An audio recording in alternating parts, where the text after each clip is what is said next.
I think it's terribly important to insist on individual values. Learning Culture Podcast. Initiative, creation, all these things which we value. It's now possible to make organizations on a larger scale than was ever possible before. Learning Culture Podcast. Teach people to analyze the kind of things that are said to them.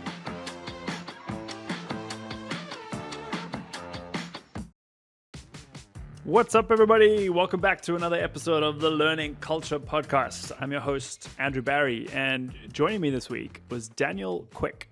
So Daniel is the SVP for Learning Strategies at Thought Industries. Thought Industries is a platform for customer education. And I went into this conversation prepared, but still with massive blind spots on what customer education truly is. What I learned from the conversation is that I shouldn't have been so surprised, because the field of customer education is kind of a new one. And we end up our conversation talking about the role Daniel's playing in popularizing the work of people in customer education. So that was very interesting. Daniel is also the author of a new book called the Customer Education Playbook. And most of our conversation revolves around the ideas that Daniel and his co-author share in the book. The book has a 12-element or 12-step framework for customer education. A lot of the steps were familiar for me in working through internal education, and a lot also showed what we could be doing better in internal education. The role of customer education is a bit of a mixture of instructional design, of marketing, of entrepreneurial kind of running your own business, research. It's a very rich and deep role. And Daniel does a really great job of eloquently describing what the beginning to end of the role looks like. And the book is an incredible resource for anybody who wants to get into the space. In our conversation, you'll learn about connecting with your customers' problems, or if you're creating internal training, your learners' problems. Because as Daniel said, drawing on a famous quote, people don't buy quarter-inch drills, they buy quarter-inch holes. You'll also learn how the number one cause for churn is poor onboarding and how to improve any onboarding that you have. And I think this applies for churn for products as well as for people joining companies through the talent acquisition pipelines. You'll learn about Iterate meetings. That's Iterate with an exclamation point. These are meetings that Daniel and his team ran every single week to figure out ways that they could improve the education that they had out there. And finally, you'll learn about measuring ROI and how proactively sharing results and connecting them to the story that your senior leadership needs to be able to move the business forward can result in the success of your function, in the success of the education that you're creating, and just move the company forward. So I consider Daniel a SME for customer education. I think there's a lot to be learned from listening to him and reading his book. No matter whether you are responsible for people development internally, for people development through customers, or any kind of education for that matter, Daniel thinks deeply about these topics. So please sit back and enjoy my conversation with Daniel Quick. Daniel, welcome to the show. Thank you. Happy to be here. I'm excited to dive into this topic of customer education. I think a lot of people listening probably understand what it is, probably see some similarities between internal, learning, learn L&D, people development, and what you do. I think there's probably going to be some myths and misconceptions as well. And I think what's going to be really interesting about this conversation is kind of what both sides can learn from each other. And I'm excited to unpack that. I'd like to start to understand how you got into customer education. Is there a background in there in L&D, in instructional design, and anything like that led you on this path to where you are now? Yeah, there is actually. I got my career started in education. Really, what I was primarily interested in, I'm a video gamer, and I wanted to figure out how to use video games or game-like simulations as an educational tool.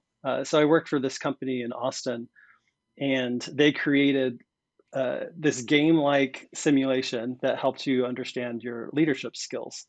And I was a product designer for them, and I facilitated these sort of blended learning experiences where the simulation played a core role. Hmm. And so I've always had an interest in kind of the intersection of technology and education. And I kind of left that job to start my own company, a video game studio, which I moved to the Bay Area to do. So I did that for a few years, started a company with my twin brother. Uh, and that was a lot of fun. But when that was over, we sold the company. I was like, all right, I want to get back into education. Mm. And I saw someone in my network, Adam Avramescu, post something about a customer education role that he was hiring for at Optimizely. And yeah, I reached out to him. He actually worked with me at the company in Austin that I spoke about that did those education simulations. So he and I were familiar with each other. He knew how I worked. We both really enjoyed each other's company. So that led to the beginning of a career in customer education. And it really is a great fit for me because it's all about sort of the intersection of education, technology, with a little bit of marketing and kind of entrepreneurship folded in. You really have to understand how the business works. And Mm. given my background in business, it was a natural fit for me. Yeah. Yeah, that's super interesting. What would you say is the mandate in your role at Optimizely? You then went to Asana, at Thought Industries. What's the mandate there? Like, what are you ultimately measured on? So ultimately, the mandate is to help our customers realize maximum value with our product. If you think about the lifeblood of a SaaS business, a software as a service business, it's Mm. renewals, right? Mm. You get a customer, they pay you for a year, and then you hope that they renew with you for another year and maybe even expand their contract with you. That's how Mm. SaaS businesses operate. And Right. so one of the like sort of critical components of that journey that customers have when they decide if they're going to renew with you is, am I getting value from this? Is it Mm. worthwhile for me to continue paying this company to have access to the software? And a lot of that value comes from whether or not customers are educated. Do they know not only how to use the product, there's kind of, that's the obvious part, especially if the product is complex, you want to make sure that customers know how to use it. But also I would say, I would go beyond that and say, like, how can customers, what can we teach them to really maximize the success they have with this product, which is not Mm. just about product knowledge, it's also about understanding the job they're hiring your product to do. Yeah. Uh, and helping them develop skills in that job. Mm. So, for example, at Optimizely, Optimizely is an experimentation platform. You run A/B experiments on your Mm. website. Mm. So, I'm thinking about a customer, and I need to, of course, educate the customer on how to use the Optimizely platform. But I also want them to be successful with the platform. I want them to run successful experiments. I want them to be able to identify where in their website would be a great place to do an experiment. What kind of experiments are there? How do you increase your likelihood of getting statistically significant results? And Mm. so all of that stuff is prime opportunity for us to develop a curriculum around so that when at the end of the day, they're having great success with the product and therefore having great success in their role. Yeah. That's a great description. I want to like piece together some of the landscape here as well for folks. So first of all, you mentioned something that sounded like Clay Christensen's jobs to be done sort of framework. Like you're trying to get to you're educating to the ultimate outcome that people are trying to go for, where and that the product just enables, right? Yeah, that's exactly what we're trying to do. In Mm. fact, there's this really great quote. I'm can't remember exactly who said it, but it goes something like, "People don't want to buy a quarter-inch drill; they want a quarter-inch hole." A whole, So they yeah, buy exactly. they want the hole. They Right. just buy the drill to create the hole. So Right. similarly, I think that principle is really central to the work of customer education. Mm. At Asana, the customer education we created was not just about the product, but also about teaching people how to be more productive and how to collaborate and how to create a workflow that is efficient. And again, at Optimizely, it was about identifying opportunities for experimentation. My Yeah. role at Learning at Thought Industries is about helping customer learning professionals think about the best strategies and how to create great content. And so it goes far beyond the product. It's really about the job that they're trying to accomplish with your Yeah. product. Yeah. And so, and again, to like complete that picture, maybe just in my head as well, but there's there's product tutorials which can be like embedded in the tool, and it's like there's those like walk me kind of take click here, it does this, those kind of things. Then there's what that feels like the base layer, right? Of like tactical, like what else do you where does your scope continue to in terms of what else you create I would even say, where does it begin? Because for that? I think conventionally we think about customer education as beginning with onboarding. And I think, in fact, that is uh, a really important moment in a customer's journey to focus education. Like they're new to a product, you need to teach them how to use it. Um, and so a great onboarding program is essential. In fact, the number one cause of churn is poor onboarding. Um, Mm, but when I think about the full scope of the customer education team, it's really aligned to the entire customer journey. Because if you mm, really think about it, customers are always learning. And when I say customers, I'm including prospects. They're customers in mm, waiting, really. So right. they're always learning. They're at the very beginning, they might be Googling something, how to solve this problem, and they might stumble upon an, a piece of learning content that you created that helps someone understand a little bit more about the problem. It helps build some brand authority and credibility, Mm, and also helps you connect yourself to the brand. And you kind of continue that thread all the way through the buyer's journey. How is this company different from any other company? What's sort of the key differentiation? That's another learning experience. Give me a demo. Demos are often created by people with no learning design yeah. experience, and as a result, I think they're not really great demos. Yeah. But when you give them to a learning team, they can be really powerful demos, or a trial experience. How can you design a trial experience that's keyed to learning needs, Mhm. all the way to onboarding and then beyond. I mean, once you're past onboarding, we're really talking about mastery. And that's when you can really get into deep learning, not just about the tool, but about all the kinds of skills that you need to build in order to really effectively make the most out of the tool.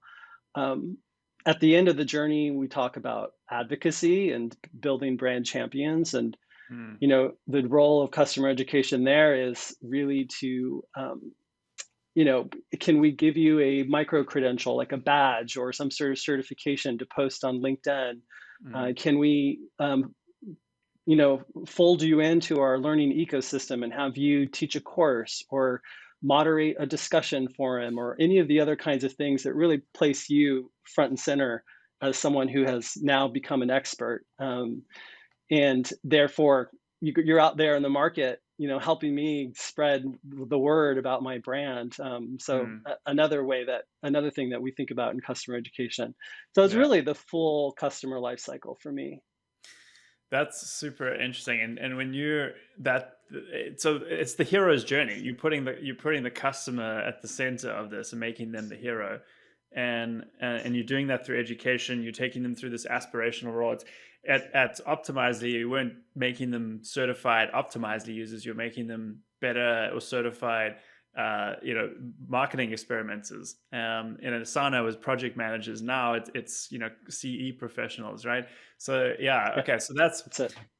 yeah, that's super cool. So, and I think there's a lot of parallels that people thinking about creating any kind of learning experience, can draw from this, where you put the learner at the center, you make them the hero. And I feel like, I guess it comes down to, for me, to you're creating an aspirational pathway for them, right? And then you're taking them there. How do you think about that, Yeah. the sort of aspirational component of it? Yeah, I think very similarly. I even have this slide I often show where, you know, it's got the customer journey that we're all familiar with, and then under each phase of that journey are all the different kinds of questions that customers are asking. What are the sort of learning needs that really come into focus during that phase, and how can we design a learning experience that nurtures them along that journey so that they go from one phase to the next. And Mm. it is aspirational, I think, because at the end of the day, um, you know, customers, we're all customers, we're of one kind or another. Mm. I'm a customer of several vendors, and at the end of the day, like, I think we all have one thing in common. Like, we want to excel in our roles. We want to achieve success in our roles. And, you know, one way we are able to do that, of course, is just on the job experience and getting, bringing to the table previous experiences and education. Um, but I think, more and more customers are coming to expect, or at least appreciate, the role that vendors can play in helping me achieve success in my Mm. role. And you know in surfacing learning content contextually in the moment of need so that I can reach this work milestone and have a really great career moment, and um, eventually become an expert in this area, and maybe even have like something on my resume that I can Mhm. share with others, that I'm a certified this or that, Right. Right. and in thinking about the that vendor, that brand, as sort of a partner in helping me in my journey to becoming a master at whatever I'm hoping to become a master at. Yeah, I mean, you just, the brand loyalty is just, it's so much beyond the product itself at that point, right? You've really helped take that person's career to another level in some cases. Yes. Yeah. Yeah. And for some companies, they're, doing this really, really well. Um, I think of like Salesforce, for example. They've got the Mm. Salesforce Trailhead, and their learning community is like super active and plays a really central role in I think in the success of their business. And people, become Salesforce. They earn some sort of badge in the Trailhead Mm. community, or a super badge. They get some sort of certification and really go on to better and better opportunities because of the how they've engaged with the learning content from Salesforce. Or Mm. HubSpot's a really good example too, a completely different example. HubSpot, inbound marketing company, they really created the inbound marketing category, and they Yeah. have this HubSpot Academy, which is free courses for you to enroll in and learn all about inbound marketing. And getting a HubSpot sort of certificate is something prestigious and something you Yeah. really want on your resume if you're going Mm. to apply for an inbound marketing job. And all of that is like their way of saying, like, we know this category, we're authorities here, we're going to partner with you, not just on providing you the tool, but on the strategies to really help you be successful in your role. And as a result, on the business side of things, they've really generated a lot of awareness around their brand. They capture leads for people who aren't HubSpot customers, like, but Mm. might be in the future. Mm. um, so yeah, I think it's a really great way uh, to really to really just partner with anyone in their career to help provide them with the strategies and the education, the continuing education that they need to succeed in their roles. Yeah.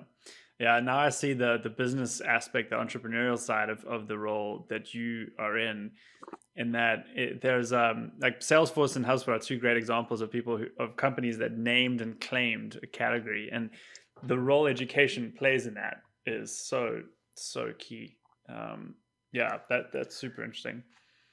Yeah, I absolutely agree with that. I think a really strong education program can be the thing that helps you own your market category. I don't know if you're familiar with Gainsight or not, but they're a customer success platform, Mhm. SaaS company, and customer success is a somewhat newer field, Mm. but it's like super hot field right now. It's really quickly growing, thought to be a really important part of the customer experience. And I think a big part of their success they would attribute to a book that they wrote that was Mm. published by Wiley on customer success, Mhm. and a conference that they created called Gainsight Pulse that is really about the thought leadership around customer success. And those two things they have nothing really to do with their product, really. It's really Yeah. about like the strategies that they've created.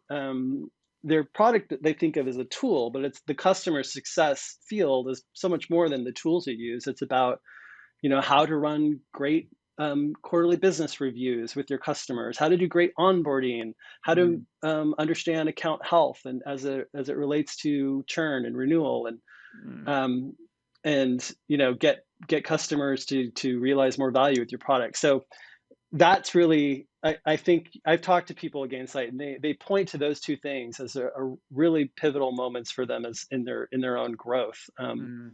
Both things that are really related to thought leadership and strategies. Mm. That's fascinating. You're giving me a lot of ideas here on some of the things that we're working on at Curious Line. So you Awesome. mentioned here you mentioned a book there, and that's a good segue into a book that you guys you and I think you had a co-author, right? Barry Uh, Kelly is my yeah, CEO. Hmm. yeah, awesome. And so you guys have are starting to. It's called the Customer Education Playbook, and you are kind of That's right. executing the playbook yourselves as well, which is pretty cool to see. Yeah. Um, Yeah, and funny enough, you mentioned jobs to be done.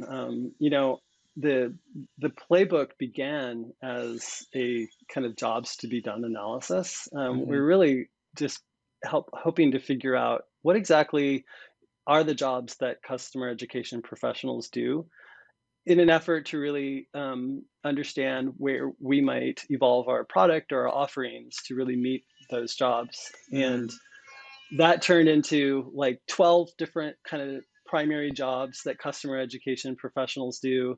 mm, And as I was looking at this chart, I was like, this is like an actual wonderful framework for understanding the job of a customer education professional and all the different things they need to think about. If we took each one of these 12 jobs that customer mm, education professionals do and just blow up like ways that they can succeed in doing that job, then we've essentially got a book on our hands. yeah, yeah. So one thing led to another. We did this. We created an ebook, and then we did a presentation at our annual conference called Cognition. Uh-huh. And Wiley reached out to us and said, "Hey, we really like this framework. We think the market is primed for a book on customer education. Would you be interested in authoring it?" So we jumped at that opportunity. Yeah, that's awesome, and congrats, and that's just Thank you. recently out. Yeah, it got And published a couple weeks ago. yeah, very exciting, I'm sure. And so you shared a sort of I guess a hidden chapter that didn't make it into the book. It was a very helpful overview of the framework, and it helped me prep for this conversation. It also showed me. I think that chapter does a great job of kind of showing what else there is to know in this. There's a lot you can go into, and you give these like 3 prompt questions, I think, for almost every one of those steps of the 12, and it's very useful to start to think, about how this all comes together. So I highly recommend, first of all, anybody interested in customer education is very comprehensive. It does kind of run the whole gamut of the jobs, as Daniel said. I A lot of things jumped out at me. First of all, it's very similar to, in parts of it, to how we approach internal training for companies, creating learning culture. You've got sort of 3 main sections that you group the steps in. You've got the strategy, you've got developing content, and then you've got kind of the measuring and iterating and ROI piece.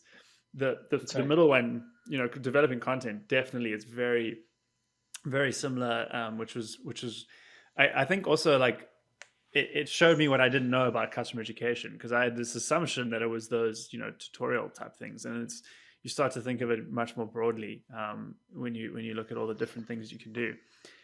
So That's the goal, honestly, because I yeah, think most people will probably, if you ask them what customer education is, they'll probably tell you, oh, it's like the product tutorials, I guess, where you right, learn how to use a product.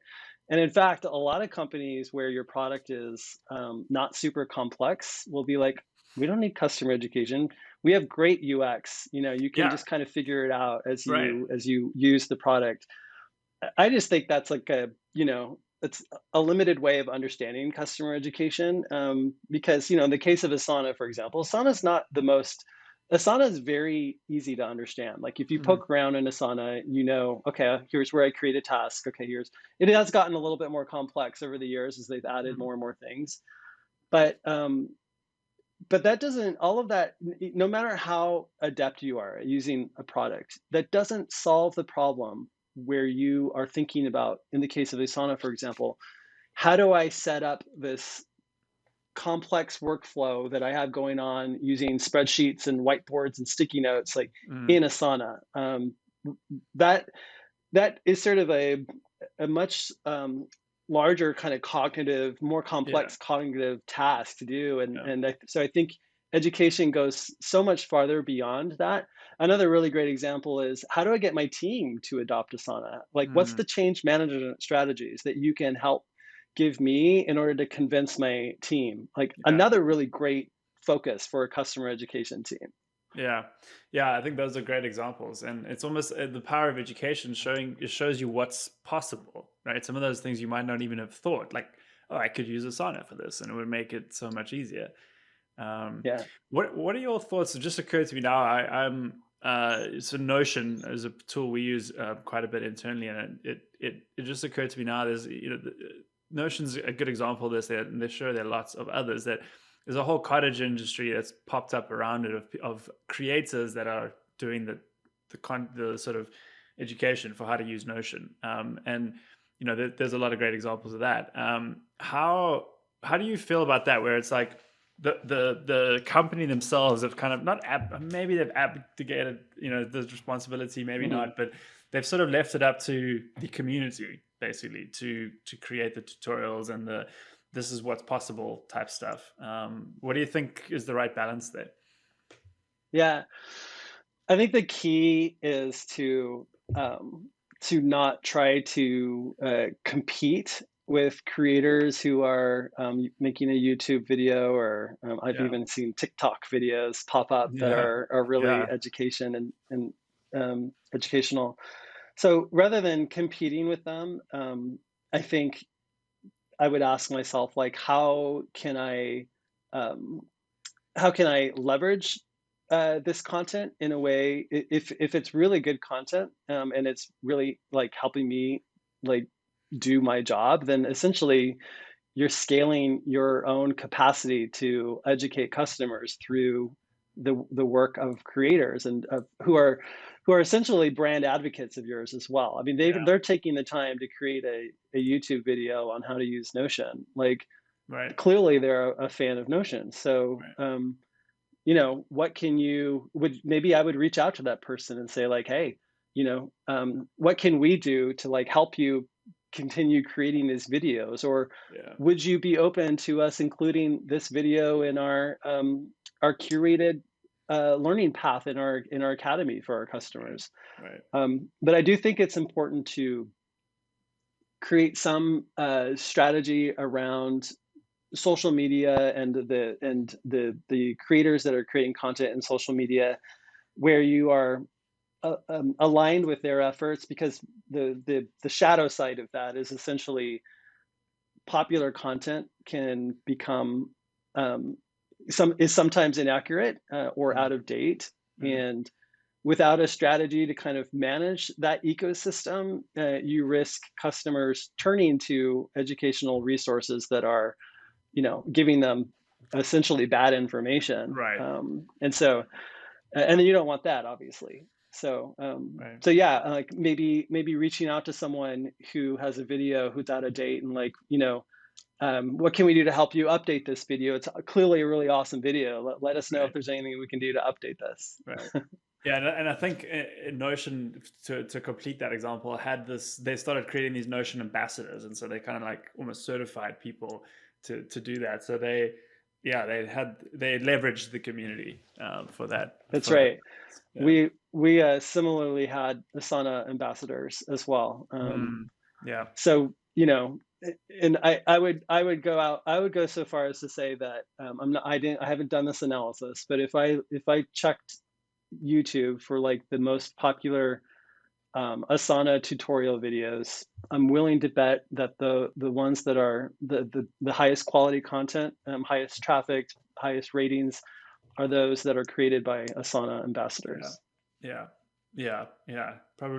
Probably through either way, whether it was that stamp of approval first, or someone was just creating really great content, and then Asana were like, okay, we need to chat. Yeah, or they're probably a huge fan of Asanas, and they probably went through the process to get like a little certification and become an Right. official Asana ambassador. Because if you do this really well, you start getting like referrals that it Right. could become, you could have a revenue stream in there if like your Hmm. tutorial video leads to people signing up for Asana, right? Yep. So 100%. Yeah, and I actually know a few of those Notion ambassadors. One who was one of the first out the gates with it, and has one of the best courses on the internet for Notion. And she's a massive, she's a huge part of the Notion ecosystem, and drives, I think, a lot of traffic to people signing up for it, because she has really cool, yeah. creative ways to use So it. as a customer education team, like one of the things I would think is about is, all right, these brand champions who are also creators in social media and like are creating content. How can we, more formally certify them, or really put a stamp of like that ambassador kind of stamp on there? I probably need to create a program. I need to create maybe an assessment Mm, exam of some kind. I need to maybe create these exclusive webinars that are only for creators who get like the latest and greatest of what's coming with yeah, Asana, so that they know what's coming. All of that can be part of your customer education strategy. yeah. Hey, it's your host Andrew here. I wanted to take a second just to say that if you're enjoying this podcast, we would love it if you did a couple of things for us. If you're watching this on YouTube, please hit that subscribe button. It really allows us to grow the channel and reach a lot more people like you. If you're listening to this on Apple Podcasts, take a moment to leave us a rating and review. It's a great way to give us some feedback and to tell the world what you think about this podcast. So whether you listen to it on YouTube or you're listening to it as a podcast, if you take one of those actions, it would mean the world to me and my team. Thank you, and with that, right back to the show. So I want to go back to the 12 components of your framework and drill into one or two of these, because there were a few parts that I think have very general application that were I think just really struck me as great practice that you are advocating in the context of customer education, but I think it's applicable to all education. The first one that jumped out at me was I don't know if this was at Optimizely or at Asana, or maybe it's now, maybe you did all of them, is these Iterate sessions where you actually like schedule time on the calendar to improve the education you had out there. And even if like you thought it didn't need improving, you still went and did that. So yeah, can you talk more about those sessions? There were Iterate with an exclamation mark, by the way. That's a great yeah, I'd put these meetings on the calendar. Each week we'd block off about 90 minutes, 60 to 90 minutes. And the key stakeholders that were creating education on the team would get together and in a conference room. And it was really just sacred time for us to kind of be mindful about the performance of our content, the impact our content is having on the business.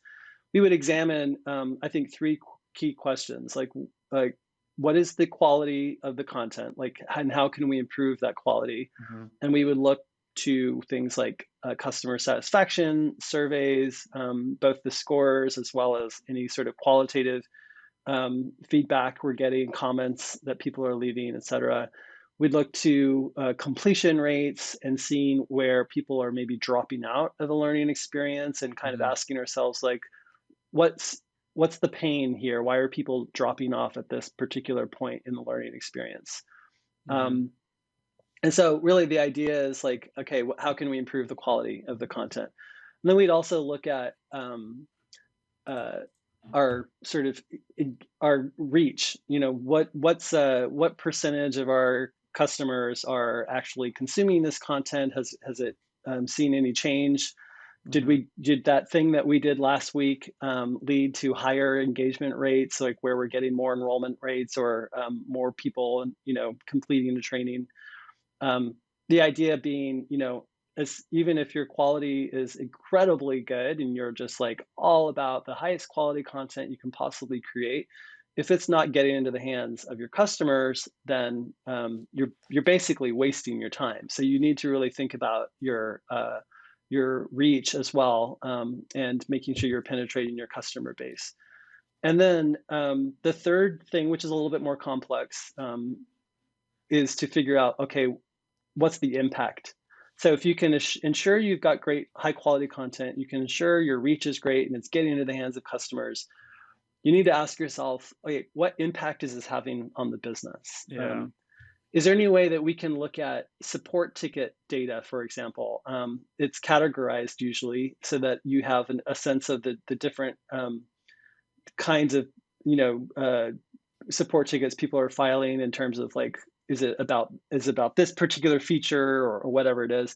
Maybe you can see a change in the way in the type of support tickets. Maybe the thing that you did last week, you have fewer support tickets in that particular area because people are getting answers to their own questions. A quick way for teams, I think, to do this is just to really define what a trained customer is. Is it customers who complete this account? I mean, this course, or earn this certification? Like, what does it mean to be trained? And then do a cohort analysis where you're looking at, you're segmenting your customers by trained, however you define that, and untrained, and then you're looking at things like, can I understand the number of support tickets filed, or the or NPS, or renewal rates, or product adoption. We just released this new feature in our product. It's brand new. The trained customers, like 80% of them have adopted it, whereas the untrained customers, only 30% of them have adopted it. Like, so clearly there's a relationship between training and adopting this feature. So those are the kind of questions you want to explore. And the Iterate session was all about us just like asking those questions and taking action, and really kind of trying to limit the number of things that we would do. This is why we did it every week, so that you can you can see next week when we do this, was there a difference, that was there a change in the metric we're looking at based on this action that we took? Because if there is, you can then apply that lesson more broadly to the next learning experience you create. And I think if you do this regularly, you're essentially improving your content production abilities. You're becoming better content creators. Yeah. That's a learning culture right there, which we'll come back to. We'll come back to it. So hold that thought. I wanted to there was the other thing that jumped out at me, which I think builds on what you just said. That, by the way, was, I think, just generally across the board helpful for people to. There's an intentionality to it. It sounded like a weekly thing, so there was like a defined cadence to it. You set that, you changed one thing every week, and you saw, you measured like what you had a control basically. I think just so many great lessons in that for creating any education of any kind to look, and then that cohort analysis, I think, just such a great way to do it, to say what are the criteria for the two cohorts, and then look at what are the behaviors and metrics that each one has, and comparing them. So the second part, and this is sort of, I think it's the 12th and final step, is you created reporting on the success of your programs. It feels like that builds on these iterate meetings. You're probably drawing on very similar data. Can you just talk through that as well? Because I think this is something a lot of people in L&D struggle with, about demonstrating ROI. And it sounds like from Yeah. what you shared, you were very proactive in doing this. Well, it's top of mind for me. Like, I think what I've really come to understand, and I do think that this is a common problem for anyone in a learning profession, but what I've come to understand is that it's not only challenging to measure and demonstrate the ROI of learning, it's also paramount if you are going to grow your program. So, it's a problem. It's a difficult problem, but it's a problem that needs to be solved, quite frankly, because if you're not solving that problem, then you're essentially stuck in terms of your growth and the ability to more deeply invest in your program. You might get lucky. I had this uh, executive chief product officer that I worked with at a company who was like, we don't really need to measure the impact of training a customer on product adoption, because I think we can just all agree that a trained customer is going to be more likely to adopt the product. So let's just skip that part and just keep training customers, keep developing training experiences. And I was like, on one hand, I was like, great, he gets it. I don't need to convince him that training is important. But on the other hand, I'm like, well, I still kind of want to demonstrate the impact of training, because I think it's really important for any team in the business to measure the outcomes, the business outcomes, and how your team is impacting the business, to better evangelize what your team is doing, to champion the members of your team and the great work that they're doing, and to really help you improve. Also, like, there's a little bit of a scary moment too when you start getting pretty good at this and you actually start connecting your data and you're able to really demonstrate ROI. It's a little scary too, because you start to realize, like, oh wait, I'm about to have a dashboard that shows me like the impact of my program on the business. Like, what if it's like there's no impact? Yeah. What do I do then? Did I shoot Yeah. myself in the foot there?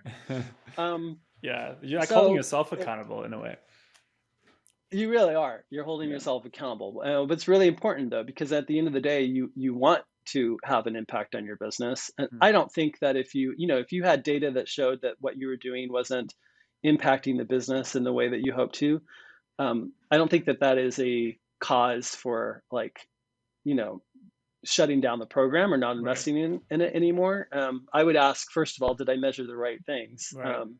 Is this dashboard accurate? But also, I would ask, like, okay, well, what am I doing right now? How can I change like what I'm doing right now to expand the impact? I think is there an opportunity to really lean into evolving your program in some way. Yeah. So when it comes to demonstrating ROI, one of the reasons why it's challenging is a lot of the data that we turn to as learning professionals lives inside our learning management system, and it's easily accessible to us. Hopefully, if you've got a decent LMS, you can have an understanding of completion rates and enrollment, the number of people enrolling in courses, and maybe satisfaction scores, and all of that stuff is great, don't get me wrong, and we definitely would analyze that data in our iterate meetings, but it doesn't demonstrate ROI. It's not telling you the impact of your program on the business. For that, you need to look beyond what you're getting in your LMS, and you need to connect your data. You need to, if you have a data warehouse, you need your learning data being pumped into that, where your CRM data lives, your customer relationship database management platform lives, where your content management system lives, where your product analytics lives, where your support tickets live, so that you can set up dashboards that connect that data, which is a challenging thing to do. If you're able to do that, then you also need to find the right, formulate the right questions so that you're focusing your ROI story on the right story. And depending on who the stakeholders are, like, I've gone into meetings with executives before and listed 10 different metrics where I think, customer education is impacting this and this and this and that. Mhm. And, the look on their faces was like, okay, so what? Like what there wasn't really a clear story in there. Right. And if I had kind of gone back and had that moment again, I would have asked myself, what are the objectives that these executives are really focused on in the business right now? Like, what are their key objectives? What are they Yeah. really wanting to accomplish? And how can I make my story directly about that? Yeah. Here's how education is impacting that objective. Yeah. So really, there's a storytelling challenge in ROI as well. Yeah. And the last thing I'll say is that about ROI, because it is really important, is that if you feel discouraged because your data isn't connected to other sources of data, and you're really struggling to understand how to demonstrate the impact because you don't have that data, I would say maybe do something scrappy. Like what I've done in the past was I've literally downloaded a report from my LMS where I can see here are all the people taking learning. Here's the average number of content they've like consumed, all the data that I can get from the LMS, and then I'll download data from Salesforce or from Mhm. Zendesk or some other thing, Mm. put that into a spreadsheet, and then just start combining the data and looking for patterns. And it might take a day to do it or so, and it certainly only reflects a slice of your customer base. You don't want to do it for all your customers. Maybe Mm. pick the last customers and the customers who joined in the last 6 months or something like Mm. that. Mm. So it's kind of a moment in time analysis, but I guarantee you that you can generate some really interesting insights that way that can then become sort of a springboard Yeah. for getting the attention of your data team. And they're like, oh, this is interesting. Maybe we should actually invest in some resources to Yeah. like figure this out in our own business I love systems. I love that. There's sort of like find the signal, and then you can enlist support in building the rest of it out Exactly. for you. Yeah. This has been great. I wonder if you have time for this last question, because I feel like you have a lot to say on this as well. But I'm going to give it a shot, and we'll circle back to that point that I mentioned earlier, on learning culture. You shared a little bit before we hit record on this, and I think this is a fascinating idea to me, and so the idea is it's in part of your framework as well, that the idea of educating the educators. And the question in there is, how can customer education teams play a role in cultivating the learning culture within a company internally? Yeah. It's It's such an important question and one that I am really passionate about. And you're right, I have a whole chapter dedicated to that question. So when I think about the full kind of broad scope of customer education and what it can bring to the business, I think that customer education teams are uniquely positioned in the organization because number one, they're learning professionals. Okay, so they have the skill set, instructional design skills, content production skills, to really craft high quality learning experiences. Number two, they have relatively deep product expertise. So they know your product pretty well because they teach people how to use the product. So they've got that product expertise. They know the different use cases, the different ways that the product might interact depending on how you use it. And then three, um, your customer education teams know or should know. If they don't know, then I think they should know a lot about the industry and who your customer is and what are the challenges they're trying to solve with your product and Mm, what are the skills that they need to build in order to be successful in their roles, and how does your product become a tool in their endeavors. um, and so that sort of deep empathy that you build in yeah. the customer education role, combined with your own product expertise, combined with your ability to create learning experiences, now you're in a really unique position to teach everyone else in your organization all about your customers and what kind of problems they're trying to solve and how they use your product to solve it. And in my opinion, every single person in the organization could benefit by learning a little bit more about their customers and about you know you know the big picture. Like, why am I doing this job? Like, it's there's sort of like local reasons why you're doing it, but like the grand scheme of things is to help your business be more successful. Yeah. And in order for us to do that, I think all of us really need to understand our industry, our customers, the problems they're hoping to solve, and how they see our product and services as sort of factoring into that. And that's where I think the customer education teams can play a really big role in nurturing learning and fostering a learning culture, because it can provide a way for anyone, no matter their role in the organization, to feel more deeply connected to their role by learning about how their role aligns to the business and aligns to the problems their customers are hoping to solve. Yeah, impacting customers. So this is where our worlds collide, and this I'm so glad I asked that question, because the way you described that was so perfectly what we try and do with. We have this VACE framework for cultivating. We've reverse engineering a learning culture, and the S part of it is shared stories, and that is such a key part of that is connecting purpose to what people are doing in the day-to-day work, right? And so when you can start to show that through stories of customers, through the problems that you're solving for them, like you said, it's incredibly powerful, and just it motivates so much more willingness to want to learn and do more and do better at those things that you're currently doing. Yeah. And now I'm going to go learn all about VACE. The VACE framework, yeah. Curious. Yeah. I'll send you some links on that. Great. Thank you. Well, Daniel, thank you so much for spending some time with me today. This was a really great conversation. I learned a ton about customer education, way more than I thought there was to know about it. So I'm sure a lot of people listening will feel that way. We will absolutely include a link to the book in the show notes, point people towards that. Is there anything else you would recommend them check out if they want to learn more about this or what you're doing? Yeah, definitely.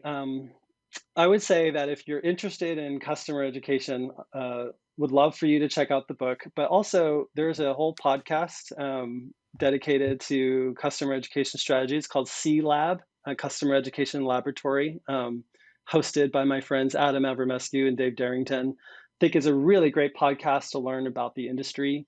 And then also, there's a Slack community that you can find at customereducation.org, where we have nearly 3,000 at this point, people in the customer education industry or who are hoping to break into the customer education industry, including L&D professionals, teachers, anyone who might find this to be like, oh, I want to apply my own learning skills in the service of customer education.